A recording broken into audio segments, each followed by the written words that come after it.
What if everything you were taught about your land is not the full story?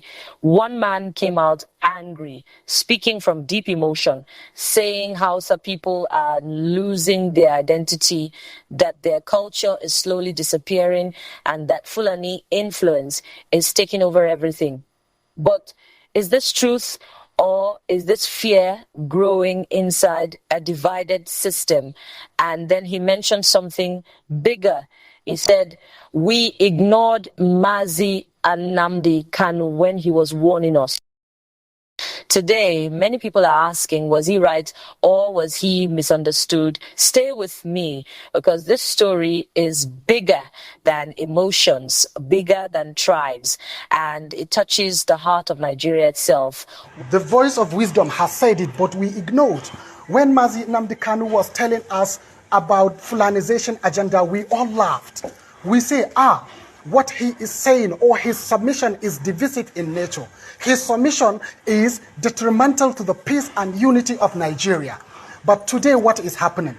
His prophecy has come to pass.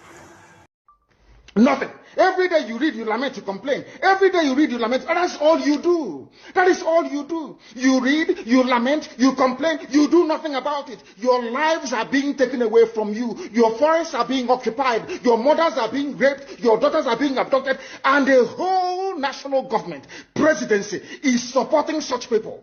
And you're telling me that Nigeria is viably sustainable. Is that what you're telling me? That somehow this contraption is sustainable, it is viable. It can never be.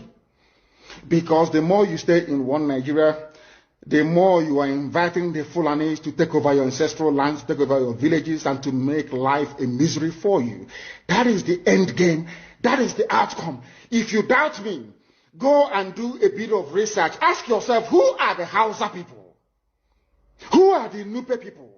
Who are the Bachama people? All of these people were steamrolled by the Fulani march to the Atlantic Ocean. And now they're in Yoruba land. They're in their forests. They are in their forests. And who is going to drive them away from there? The Fulanization agenda is advancing day by day. Let's talk about that one aside. Let's talk about the visit of His Excellency's wife to Kano State yesterday. She visited Kano and she was warmly welcomed by the Kano State governor. And with the Kano State governor was a little girl wearing Fulani attires and holding calabash. What was that trying to put into Her Excellency's mind? They were trying to tell her that Kano State belongs to the Fulani people. The Fulani people that you know. The ones that you know that don't have even one local government in Nigeria. Talk less of having the whole state. We know they are not Nigerians. But look at what the governor is trying to portray. That Kano State belongs to the Fulani people. So thank God that Her Excellency is a learned person. And I know that she must have read about the history of Kano. And she ignore all what they told you about the history of Kano. I know that they must have taken you to the Emir's palace where you saw only 15 kings of Kano. Only 15 emirs of Kano. How can an ancient city like Kano have only 15 kings? They have erased the history of Hausa kings that we have almost 50 kings or 40-something kings before the coming of Fulanis. So this is Fulanization agenda. And we told you that Fulanization agenda is two forms.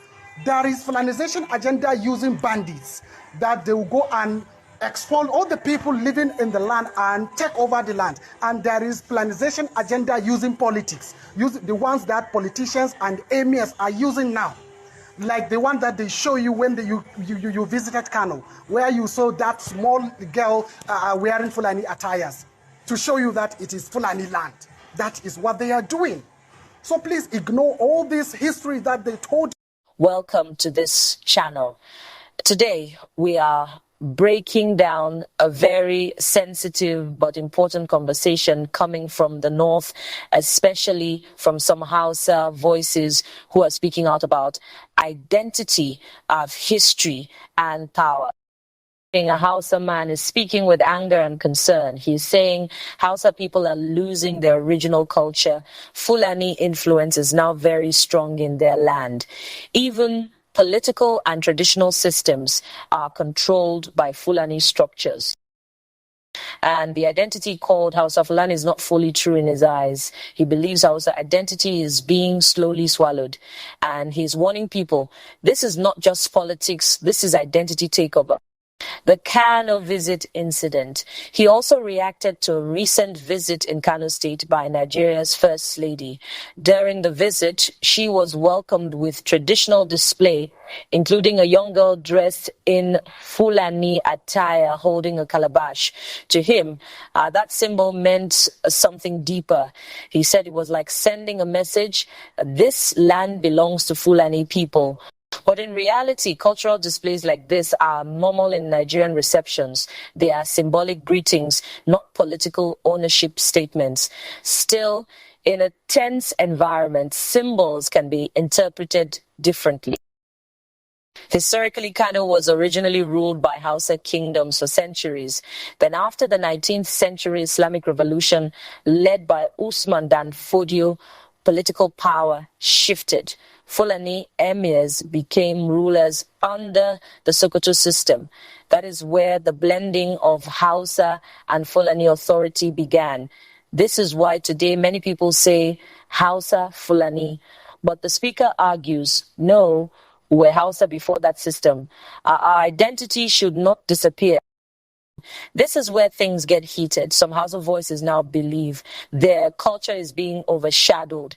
Their history is being rewritten. And Fulani political influence is too dominant. But others argue Hausa and Fulani have mixed for over 200 years. They share religion, politics, and culture separation today is not realistic. So what you have is not just history.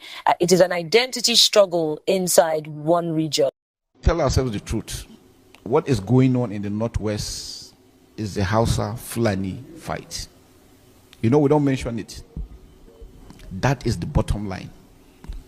The Fulani man feels anytime he comes to town, Nigeria and our state is enough. The killing of Hausa people is also enough. You will see that all those people that are occupying the political positions are not Hausa. Well, it is Hausa people that took them to that position. So that is why we are saying to the world, to the Nigerian politicians, anybody that is not going to take Hausa people to the consideration, ranging from giving them position in politics and other positions, Hausa people are not going to vote that person. We are not going to vote for that person. So Hausa people need to be given very good consideration. You can see that all these people here, cameraman, take all these people. Discover them. All of them are Hausa people. All of them are the mother. If it is time for what can you see that those people who are occupying political positions who are not Hausa by trade are the ones that will come and bring their sons and daughters to contest in our own Hausa land. So that is why we stand up and say that we are no longer going to fold our hands and keep just looking at those people enjoying the blessing that Allah Almighty God has endowed us with in Hausa land. So, short and precisely, I'm trying to tell you that any politician that doesn't want to go along with the Hausa people is not going to succeed. Any politician, whoever the person is, we have made our people to make their mind that they are only going to vote the Hausa person or somebody that is going to help Hausa people. The speaker also connects this to insecurity. He mentions bandits and land issues, saying some groups are using violence to control land. But experts warn Nigeria's insecurity is complex. It involves criminal gangs, herders, poverty, and weak security systems. So blaming one ethnic group alone is not a full explanation.